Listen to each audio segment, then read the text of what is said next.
how do you keep your sanity through all of this, and what's really important that we should be focusing on? Yeah.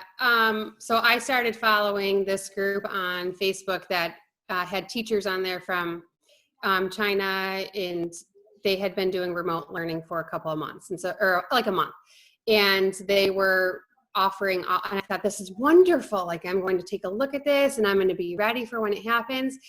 And so they started sharing, and there were probably, I don't know, hundreds of posts a day on it. And it was so overwhelming to see the extent that teachers were going to in order to meet the needs of students, that I can only imagine how parents are feeling at home to see what the new homeschool looks like among their friends on Facebook, you know?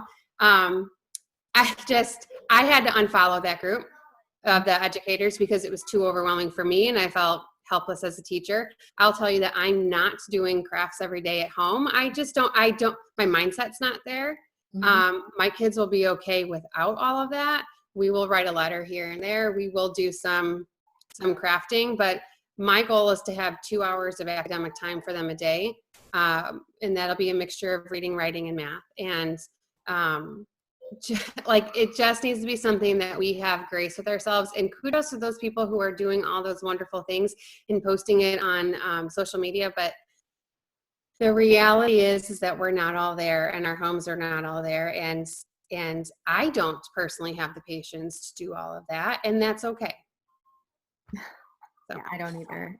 I'm trying to work and get teach about the colonial times, and we dissected an owl pellet on the computer the other day. It's just a whole new weird normal that we're living in, but we're all getting through it, and we're going to get through it together, and it's going to be fine.